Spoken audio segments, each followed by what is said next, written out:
جب 22واں پارہ جو ومن یقنت ہے، اس میں آج ہم سورہ احزاب کے جو آخری حصے میں خواتین کے لیے پردے کے مسائل ہیں ان کے اوپر ہم زیادہ بات کریں گے۔ پھر سورہ سبا اور سورہ فاتر کے اندر توحید کے دلائل بھی ہیں، لیکن جو سب سے زیادہ اہم گفتگو آج ہم نے کرنی ہے وہ خواتین کے جو حقوق ہیں، اور بالخصوص آج کے اس جدید ڈیجیٹل دور میں جہاں پہ ہر پروڈکٹ کی ایڈورٹیزمنٹ کے لیے بھی خواتین کی تصاویر استعمال ہوتی ہیں۔ سوشل میڈیا اس وقت تک اور ہمارا کوئی بھی پلیٹ فارم اس وقت تک سجدہ نہیں ہے جب تک کہ وہاں پہ کوئی خاتون جو ہے اس کی تصویر نہ لگائی جائے یا وہ فزیکلی وہاں پہ اس کو بٹھایا نہ جائے۔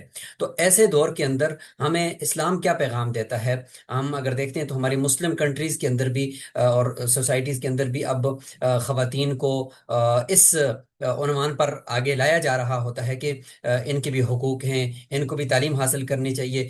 تو تعلیم حاصل کرنا اسلام اس سے نہیں روکے گا، اور آ، باہر آنا اس سے بھی اسلام نہیں روکے گا، لیکن خاتون چونکہ ایک صنف نازک اور اس کے عزت کے بھی بڑے ایشوز، تو ان سب کے اندر ایک خاتون کو کے لیے کچھ باؤنڈریز بھی ہونی چاہیے نا، کچھ حدود و قیود بھی ہونی چاہیے۔ تو اگر ہم اس کو اس عنوان پر مارکیٹ تک پہنچائیں گے کہ بھئی اس کے حقوق ہیں، اور مارکیٹ پر پہنچا کر حد سے تجاوز کر لیں گے، تو وہ اس کی حق تلفی شمار ہوگی، اگرچہ وقتی طور پر شاید وہ بھی خوش ہو، لیکن وہ اس کے لیے وہ غلط ہو جائے گا اسلامک پوائنٹ آف ویو سے بھی، اور اس کی جان اور اس کے نفس کے لیے بھی۔ تو آئیے ہم قرآن مجید کے وہ سنجیدہ اور جو اٹل فیصلے ہیں ایک خاتون کے لیے، جو اس کی عزت نفس کا خیال رکھتے ہیں، ان کو ہم دیکھتے ہیں۔ ایک سادہ سی مثال ہے کہ اگر آپ ایک ٹافی کو، جو ایک یوں کہ ایک میٹھی چیز ہے، اس کو اگر آپ کھول کر رکھتے ہیں، اس کا ہٹا کر ان کور کر کے رکھتے ہیں، تو اس کے اوپر مکھیاں، اس کے اوپر چمٹیاں بن بناتی ہوئی ایک دم سے پہنچیں گی۔ جب تک کہ وہ میٹھی چیز کور کے اندر ہے تو وہ محفوظ ہے۔ تو یہی چیز ہے کہ اللہ تعالیٰ نے خاتون کو جس حالت میں اس کو بنایا ہوا ہے، تو اس کے اندر اٹریکشن قدرتی طور پر اللہ تعالیٰ نے مرد کے لیے رکھی ہوئی ہے۔ تو اب اگر وہ کور ہوگی تو اس صورت کے اندر اگلے بندے کو کوئی امید نہیں ہوگی۔ یہی قرآن کا آج کا پیغام ہے۔ اور اگر وہ کور نہیں ہوگا اس کا جسم، تو پھر اگلے کو بھی اس کی طرف امید ہوتی ہے۔ تو اس لیے آئیے ہم قرآن مجید کے ان احکامات کو عورت کے جو حقیقی آزادی ہے اس کے تناظر کے اندر ہم دیکھتے ہیں۔ اسلام میں عزت نسواں، عورت کی عزت اور آج کا ڈیجیٹل دور، 22ویں پارے کی روشنی میں ابدی اصولوں کا ایک عصری اطلاق ہم دیکھیں گے۔ آج کی سلائیڈز انتہائی اہم ہیں، میری گزارش ہوگی کہ آپ اس کو آخر تک ضرور دیکھیے گا۔ سورہ احزاب حیا، وقار اور مساوات، اور سورہ سبا شکر اور نعمتوں کا استعمال، اور سورہ فاتر توحید اور انفرادی جواب دہی۔ اب حقیقی آزادی کا تصور کیا ہے پوری دنیا میں؟ تجارتی نظریہ تو یہ کہتا ہے، اور مغربی نظریہ بھی یہی کہے گا، کہ آزادی کا مطلب جسمانی نمائش اور عورت کو پبلک کی نگاہوں کے لیے ایک پروڈکٹ، یعنی تجارت کا سورس اور ذریعہ بنانا۔ یہ انتہائی اہم جملہ ہے۔ اور اسلامی نظریہ اس کے مقابلے میں یہ کہتا ہے کہ حقیقی آزادی عورت کی فکری، روحانی اور اخلاقی حیثیت کی تکریم ہے۔ عورت کی فکر کی، روحانیت کی اور اخلاق کی حیثیت کی تکریم، اس کا اکرام کرنا، اس کو عزت دینا، یہ حقیقی آزادی ہے۔ جسمانی نمائش کو چھپانا دراصل روحانیت کو نمایاں کرتا ہے۔ تو ان دونوں کے تقابل سے آپ کو امید ہے کہ کافی حد تک بات کلیئر ہو گئی ہوگی۔ پہلا اصول جو قرآن بیان کرتا ہے، فلا تخضعن بالقول، اجنبی مردوں سے بات کرنے میں لوچ اور نرمی نہ برتو۔ مبادہ جس کے دل میں بیماری ہے وہ کوئی امید باندھ لے گا جب نرم بات آپ کرو گے۔ عورتوں کو قولا معروفہ، سیدھی اور صاف بات کرنے کا حکم دیا گیا ہے۔ آج اگر اطلاق دیکھتے ہیں تو وائس نوٹس، واٹس ایپ کے اوپر، online meetings, podcast میں شائستگی، متانت اور دو ٹوک انداز عورت کو اپنانا چاہیے تاکہ آواز کی کشش غلط فہمیوں کا باعث نہ بنے۔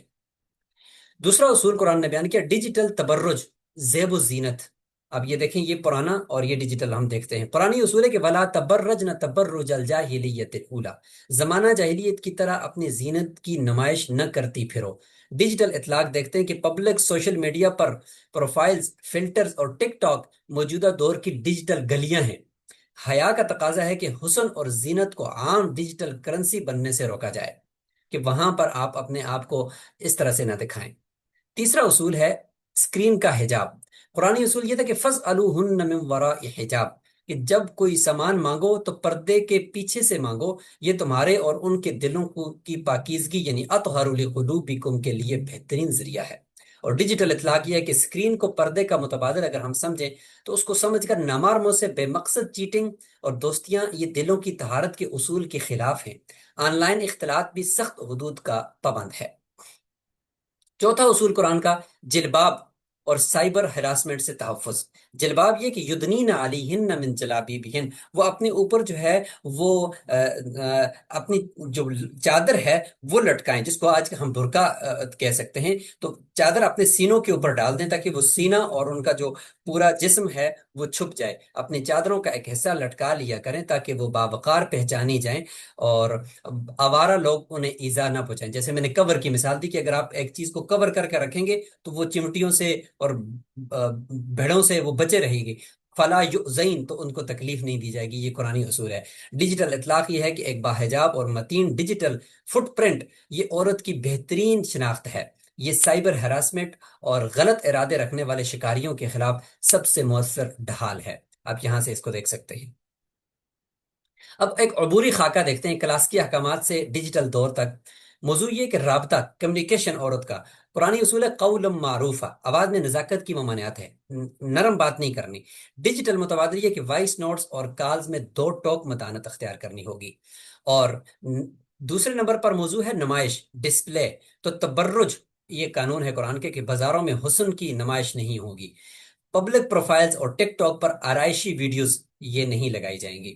اختلاط، انٹریکشن، یہ موضوع ہے، اور قرآنی اصطلاح یہ کہ حجاب، پردے کے پیچھے سے بات کرنی ہے، اور آن لائن چیٹنگ میں فاصلہ اور حدود کا خیال رکھنا ہے۔ اور چوتھا یہ ہے کہ شناخت، آئیڈینٹی، جلباب، قرآن نے کہا کہ چادر سے باوقار اپنے پورے جسم کو چھپا لیا جائے تاکہ وہ پہچانی نہ جائے۔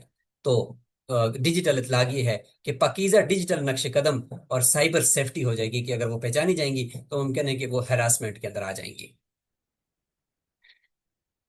مساوات کا شان نزول۔ صحابیات کا سوال تھا کہ یہ دیکھیں سورہ احزاب کے اندر جو عورتوں کے بارے میں احکامات آئے، پردے کے آئے، تو حضرت ام سلمہ اور دیگر صحابیات نے نبی کریم صلی اللہ علیہ وسلم سے ایک نہایت اہم سوال پوچھا کہ قرآن مجید میں ہر جگہ مردوں کا ذکر خیر ہوتا ہے، عورتوں کا تذکرہ اس سے کیوں نہیں، اس طرح کیوں نہیں ہو رہا؟ ہمیں ڈر ہے کہ کہیں ہماری عبادات رائیگان تو نہیں جا رہی۔ اس جواب میں، اس تشویش کے جواب میں اللہ تعالیٰ نے سورہ احزاب کی آیت نمبر 35 نازل فرمائی، جس نے روحانی برابری کا حتمی اور ابدی اعلان فرمایا، اور وہ یہ ہے: ان المسلمین والمسلمات والمؤمنین والمؤمنات والقانتین والقانتات والصادقین والصادقات والصائمین والصائمات یہ ساری آیات میں یہ تقریباً 10 جو احکامات ہیں، فرما بردار مرد اور فرما بردار عورتیں، سچے دل والے مرد، سچے دل والے عورتیں، مستقل اطاعت گزار مرد، مستقل اطاعت گزار عورتیں، یہ 10 صفات اللہ تعالیٰ نے گنوائیں اور ساتھ مرد اور عورت کو برابر رکھا۔ ہر سیڑھی کے اوپر مرد اور عورت کو برابر رکھا۔ اللہ تعالیٰ نے ان تمام صفات میں مردوں اور عورتوں کو بالکل ایک ساتھ مسلمین مسلمات کھڑا کر دیا تاکہ عورتوں کی حوصلہ شکنی نہ ہو۔ تو یہ ہے وہ حقیقی آزادی۔ حتمی انعام، اعمال پر مبنی روحانی درجات ہیں کہ اعد اللہ لہم مغفرۃ و اجرا عظیما، اللہ نے ان مردوں اور عورتوں کے لیے گناہوں کی بخشش اور بہت بڑے اجر کا سامان رکھا ہے۔ بنیادی سبق یہ ہے کہ اسلام نے عورت کو اخلاقی اور روحانی ترقی کے میدان میں مرد کے بالکل شانہ بشانہ رکھا ہے۔ بارگاہ الہی میں درجات کا مدار صرف اور صرف نیک اعمال پر ہے، صنف پر نہیں ہے کہ مردوں کو ملے گا عورتوں کو نہیں ملے گا۔ سورہ سبا ہے ساتھ، ٹیکنالوجی، شکر اور آزمائش ہے کہ ناشکری کے انجام دیکھیں کہ قوم سبا کو اللہ تعالیٰ نے کثرت وسائل دیے تھے اور باغات دیے تھے، اس پر تکبر کیا، نتیجے میں سب کچھ سیلاب سے تباہ ہو گیا۔ ڈیجیٹل طاقت بھی شکر اور اخلاقیات نہ ہونے پر معاشرتی تباہی لاتی ہے۔ اور شکر کا راستہ حضرت داؤد اور حضرت سلمان علیہ السلام کا ذکر ہے سورہ سبا میں کہ بے پناہ ٹیکنالوجی اللہ تعالیٰ نے عطا فرمائی تھی۔ سونے کو وہ اپنے ہاتھوں سے مروڑ کر اسلحہ بنا لیتے تھے، مگر شکر گزاری کے ساتھ استعمال کی ہدایت کی گئی، اعملوا آل داود شکرا۔ سورہ فاتر کے انفرادی جوابدہی کی اکائی ہے کہ قرآن اصول ہے کہ ولا تزر وازرۃ وزر اخرى، کوئی جان کسی دوسری جان کا بوجھ نہیں اٹھائے گی۔ اور عصری اطلاق یہ کہ وائرل ٹرینڈز، ہجوم کی ذہنیت اور ماس جو شیئرنگ ہے، اس کے دور میں اسلام ہر فرد کو کڑی انفرادی جوابدہی کا پابند کرتا ہے۔ آپ کی ڈیجیٹل نیت، کلکس اور شیئرز کا حساب صرف آپ کو دینا ہے۔ اور آخر یہ ہے کہ حتمی پیغام ہے کہ پاکیزہ کلمات کی بلندی کہ قرآنی اصول ہے کہ الیہ یصعد الکلم الطیب والعمل الصالح یرفعہ، کہ اسی کی طرف پاکیزہ کلمات چڑھتے ہیں اور نیک عمل انہیں اسی کی طرف بلند ہوتے ہیں۔ اور نتیجہ یہ کہ ویوز، لائکس اور الگریدم کی دوڑ میں الجھی اس ڈیجیٹل دنیا میں سچی بلندی اور تکریم صرف پاکیزہ ابلاغ اور نیک امال کے ذریعے ہی ممکن ہے۔ سچی عزت سکرین پر نہیں، بارگاہ الہی میں طے ہوتی ہے۔ یہاں سے ہماری یہ سلائیڈز مکمل ہوتی ہیں، اور یہاں ہم ایک مختصر سی آڈیو کو بھی سن لیتے ہیں تاکہ آپ کا ایمان تازہ ہو۔ یہ قرآن مجید کے 22ویں پارے کے اہم پیغامات کا ایک مختصر اور جامع خلاصہ ہے۔ کیا آپ نے کبھی سوچا ہے کہ آج کے اس جدید ڈیجیٹل اور سوشل میڈیا کے دور میں خواتین کی آزادی، ان کی عزت اور تحفظ کا اصل مطلب آخر کیا ہے؟ دیکھیں، اس پارے کی صورتیں خاص طور پر سورۃ الاحزاب، سورۃ سبا اور سورۃ فاطر ہمیں بالکل اسی سوال کا بڑا واضح اور زبردست جواب دیتی ہیں۔ تو پہلا نقطہ، مرد اور عورت کی مکمل روحانی برابری ہے۔ سورۃ الاحزاب بڑی خوبصورتی سے واضح کرتی ہے کہ اگر آپ میں سچائی، صبر، صدقہ اور فرمانبرداری جیسی خوبیاں ہیں نا، تو مرد ہو یا عورت، دونوں کے لیے مغفرت اور انعام بالکل برابر ہے۔ یعنی اللہ کے ہاں آپ کے درجات کا فیصلہ آپ کی صنف پر نہیں بلکہ صرف اور صرف آپ کے اعمال پر ہوتا ہے۔ اب دوسرا نقطہ، ہمارے ڈیجیٹل رابطوں میں حیا اور آواز کا پردہ ہے۔ قرآن ہمیں قول معروف کا ایک بہترین تصور دیتا ہے، مطلب غیر محرموں سے بات کرنے کا ایسا سیدھا اور باوقار انداز جو آج کی آن لائن میٹنگز یا وائس نوٹس میں کسی غلط فہمی کی گنجائش ہی نہ چھوڑے۔ اس کا سیدھا سا مقصد یہ ہے کہ جن کے دلوں میں کوئی بیماری ہے وہ آپ کی گفتگو سے کوئی غلط امید نہ لگا بیٹھیں۔ تیسرا اور آخری نقطہ، سائبر ہراسمنٹ سے بچاؤ اور ہمارا ڈیجیٹل پردہ ہے۔ اسلام نے ہمیں آن لائن دنیا میں بھی پردے اور ایک باوقار شناخت کا تصور دیا ہے، تاکہ خواتین اپنی خوبصورتی کی غیر ضروری نمائش سے بچیں اور انٹرنیٹ پر غلط لوگوں کی ایذا رسانی یا ہراسمنٹ سے مکمل طور پر محفوظ رہ سکیں۔ تو بس یہ یاد رکھیں، ٹیکنالوجی چاہے جتنی مرضی بدل جائے، اسلام کے دیے ہوئے حیا اور وقار کے یہ اصول آج بھی ہماری عزت اور حقیقی تحفظ کی سب سے مضبوط بنیاد ہیں۔ بہت خوب۔ تو یہ تھا آج کا ہمارا خلاصہ۔ کیسا لگا آپ کو؟ کمنٹ باکس کے اندر ضرور اس بارے میں اپنا فیڈ بیک دیجیے گا۔ السلام علیکم۔